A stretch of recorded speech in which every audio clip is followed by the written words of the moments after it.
Assalamualaikum warahmatullahi wabarakatuh. Kali ini Kak Gita akan membahas hukum Newton tentang gerak. Nah, yang pertama itu ada tentang hukum 1 Newton ya, di mana sigma F itu harus sama dengan 0. Artinya jumlah gaya yang bekerja pada suatu benda itu sama dengan 0. Nah, ketika jumlah gaya yang bekerja pada satu benda itu hasilnya adalah 0, maka keadaannya itu ada dua kemungkinan. Kemungkinan benda tersebut itu diam, atau bisa juga bergerak tapi kecepatannya konstan, gitu ya. Yang kedua, ada hukum 2 Newton di mana sigma F sama dengan M kali A. Jadi jumlah gaya yang bekerja itu sama dengan massa dikali dengan percepatan. Nah, kalau kasusnya kayak gini, itu udah otomatis berlaku pada benda-benda yang bergerak ya.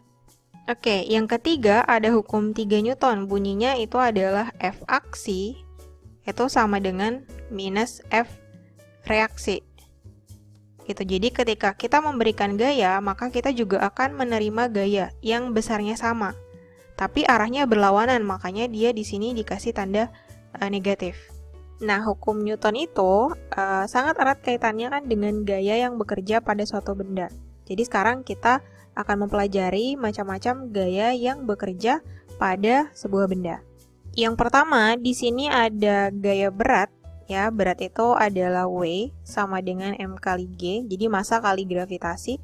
W-nya ini adalah gaya berat atau berat biasanya disebutnya. Satuannya Newton, kemudian M-nya adalah massa, satuannya kilogram, G-nya adalah percepatan gravitasi bumi, satuannya meter per second kuadrat gitu ya. Nah, di sini ada 4 sistem benda nih. Jadi yang pertama di sini ada benda di bidang horizontal ya. Jadi gaya berat itu konsepnya dia arahnya selalu menuju pusat gravitasi bumi. Jadi selalu ke bawah. Kalau di sini ya berarti langsung aja gini, ke bawah. Ini W gitu ya. Kalau yang kedua, ini kan kayak benda nempel di tembok gitu ya. Karena bidangnya vertikal. Ya ini tetap aja W-nya ke bawah. Ke sini W-nya. Kalau bidang miring kayak gini, ini biasanya ada kemiringannya theta gitu ya. Atau bisa juga alfa. Nah, ini W-nya tetap ke bawah. Cuma bedanya nanti dia dikonversi gitu jadi vektor. Ke arah sini, arah kemiringan, itu adalah W sin theta. Kemudian yang satunya lagi tegak lurus dengan bidangnya, tapi ke sana. Nah, ini besarnya adalah W cos theta. Gimana kalau kemiringannya ke sini nih, beda arah? Ya, ini sebenarnya konsepnya sama aja. Ini kemiringannya theta di sini, ya kan? Nah, W-nya ini tetap ke bawah. Kemudian dikonversi ke sini, searah dengan kemiringannya gitu ya. Ini adalah W sin theta. Kemudian yang tegak lurus ke sini, ini adalah W cos theta. Nah, kira-kira seperti itu untuk gaya berat. Oke, yang kedua, di sini ada gaya normal. Biasanya simbolnya adalah N, gitu ya. Nah, gaya normal ini arahnya selalu tegak lurus dengan bidangnya. Jadi kalau ini, benda si kotak ini, terus dia berada di bidang horizontal ini, berarti gaya normal itu tegak lurus ke sana, menembus bendanya. Ya, ini N. Oke, kalau yang ini nempel di tembok, berarti dia ke kanan gini. Nah, ini gaya normal. Oke, terus kalau yang ini bidangnya miring ke sini, berarti gaya normalnya tegak lurus ke sana. Ya, ini tegak lurus kan sama bidangnya. Kalau yang ini berarti ke sana. Nah, ini adalah si gaya normal untuk arahnya. Terus kalau ngitungnya gimana? Kalau untuk ngitung, sebenarnya gaya normal tuh nggak ada rumus yang baku gitu, yang mutlak. Satu, gaya normal tuh ngitungnya kayak gini. Nggak bisa kita tentukan kayak gitu. Karena dia ini tergantung sistemnya seperti apa. Beda sistem, pasti beda hasilnya. Kayak gitu ya. Kalau untuk yang pertama yang sederhana kayak gini, kalau kita gabungin dengan yang gaya sebelumnya, apa tuh? Gaya berat ya. Kan ada gaya berat tuh ke bawah, W, gitu ya. Nah, di sini tuh berlaku sigma F sama dengan 0. Itu udah pasti berlaku hukum Newton pertama, ya. Kalau ini berlaku semuanya universal, cuman kalau untuk rumus N-nya itu pasti beda-beda. Gitu. Nah, yang ke atas N kan, berarti di sini N dikurang W. Kenapa dikurang? Karena W-nya ke bawah. Itu sama dengan 0, ya kan? N ke atas, W ke bawah, N kurang W sama dengan 0. Nah, berarti N sama dengan W. W itu tadi apa? Massa kali gravitasi. Ya udah, berarti ngitung gaya normalnya juga massa kali gravitasi untuk sistem yang seperti ini. Nah, tapi kan ini kalau nggak ada gaya lain kan yang bekerja, benar-benar hanya bendanya sendirian kayak gini, berarti cuma ada gaya normal dan gaya beratnya aja. gimana kalau ada yang menekan sebesar F? Nah, kayak gini lain lagi ceritanya.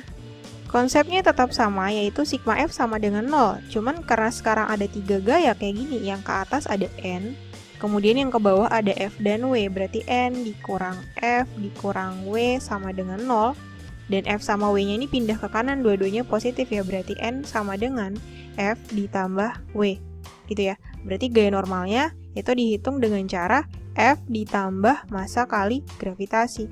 Kayak gini, kalau ada gaya luar yang bekerja. Makin banyak gaya lain nih, gaya luar yang bekerja, itu akan semakin panjang lagi ngitungnya. Kayak gitu. Oke, sekarang di sistem yang kedua, kalau mau ditambahin gaya beratnya, berarti ke bawah ini W-nya ya.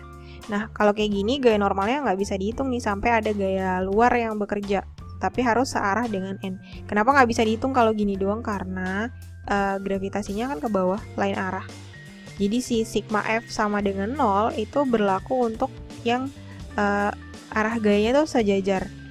Tadi kan N ke atas, ini W sama F ke bawah. Kayak gitu ya. Kalau misalnya ada gaya luar yang bekerja, ada yang menekan ke sini. Nah, ini sebesar F. Gitu ya, baru bisa dihitung. Nah, sigma F sama dengan 0 gitu kan.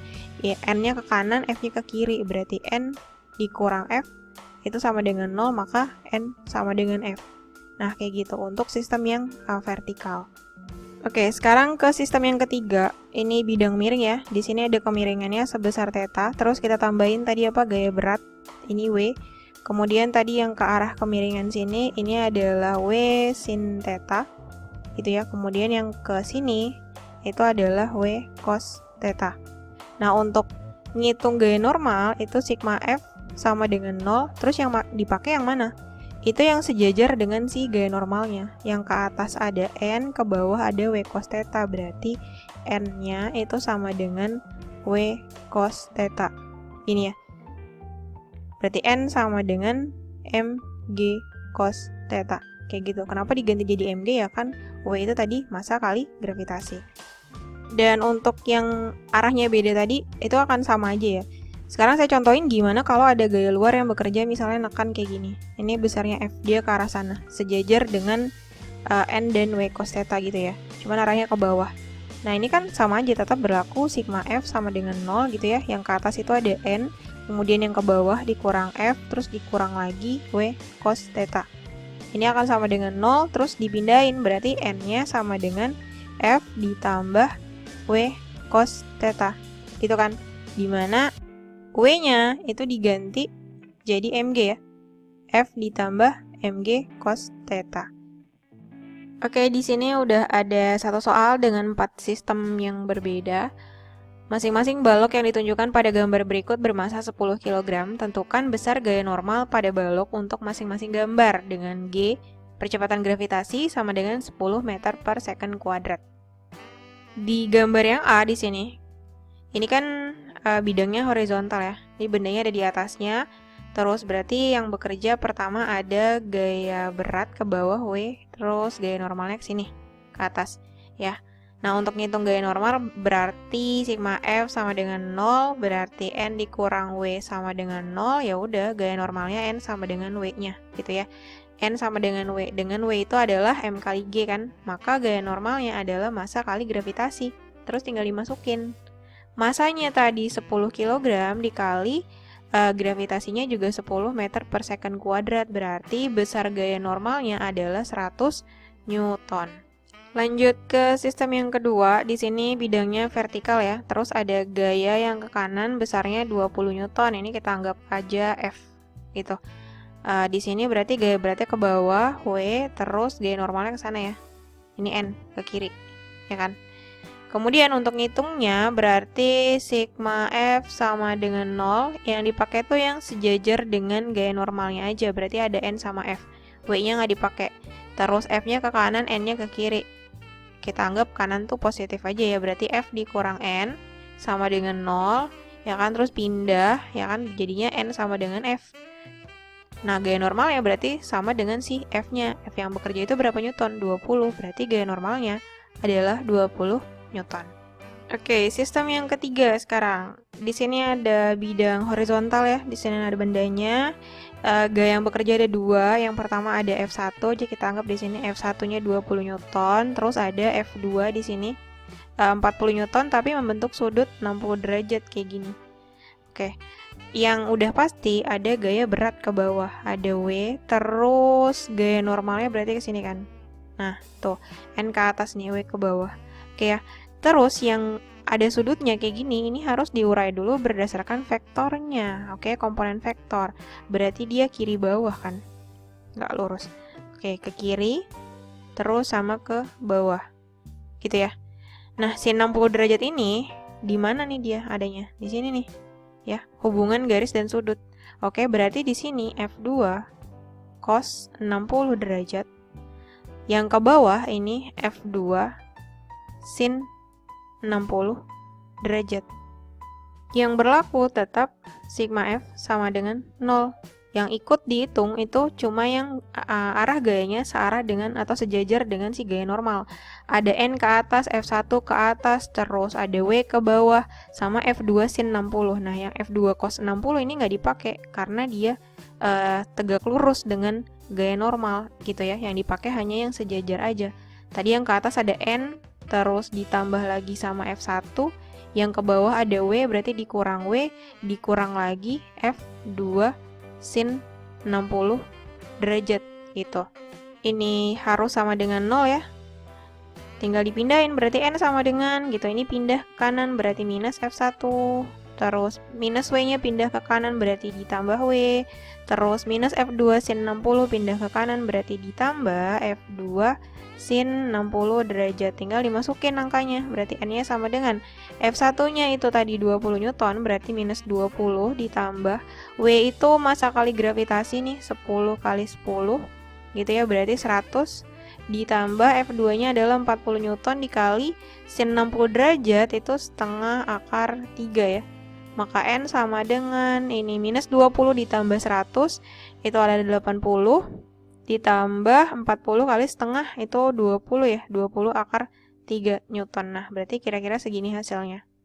Atau kalau mau dilanjutin lagi ngitungnya, akar 3 itu kan sekitar 1,7 dikali 20 berarti 34 ya.